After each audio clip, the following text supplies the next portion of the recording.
Kacbatul Musharafa waa meel u gaar ah muslimiinta oo kaliya, waana masjidkii ugu horeeyay ee laga dhisay dhulka korkiisa, ayadoona muslimiinta oo dhan u jeestaan salaadooda, kuwaasi oo ku kala sugan caalamka oo idil.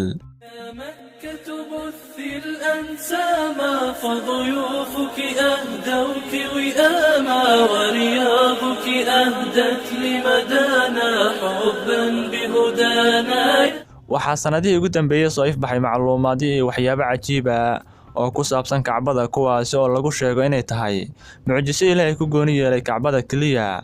macluumaadkaas oo ah in shimbiraha iyo diyaaradaha aysan kormari karin Kacbada korkeeda maxaa yeelay waxay ku sababay burbur, ayadoona diyaaraddu awoodin inay kormarto Kacbada korkeeda, ayadoona la dhaho Kacbada waa kowkabka dhulka, waxaana sidoo kale la dhahaa waxaa jira nuur ka baxo Kacbada korkeeda kaasi oo ka ilaalinayo in korkeeda la maro, waana sababahaas waxa u diidayo inay dul maraan diyaaradaha iyo shimbirahaba.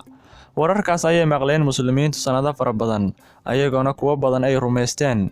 haddaba waa maxay xaqiiqdu? xaqiiqdu waxay tahay waxyaabaha aan soo sheegnay ma ahan wax xaqiiq ah, dacaayadahaas oo idilna kuma qotomaan hab cilmi iyo diiniba, waxayna muslimiinta badankoodu rumaysteen waxyaabaha jaceylka iyo weynaynta ay u qabaan Kacbatul Musharafa, ayagoona rumaysteen in shimbiraha iyo diyaaradahaba aysan kormari karin Kacbada korkeeda, waxaana laga dhaadhiciyay in diyaaradii korkeeda martaa ay la kulmayso majaalaad iyo waxyaabo qarxinaya iyada oo dhan, waana waxyaabo uu qof walba fasir u waayay.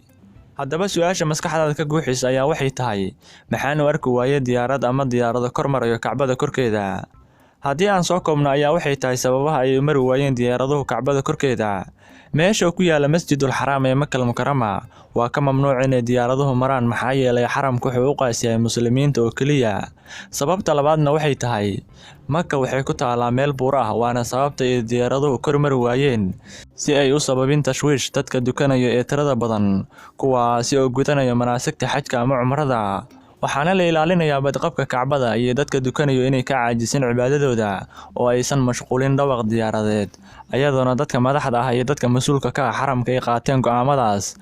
taasina waxay tahay weynayn la weynaynayo Kacbatul Musharafa.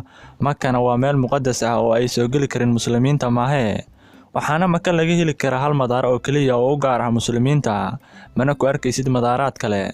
madaarka ugu dhowna wuxuu ku yaalaa magaalada Jidda.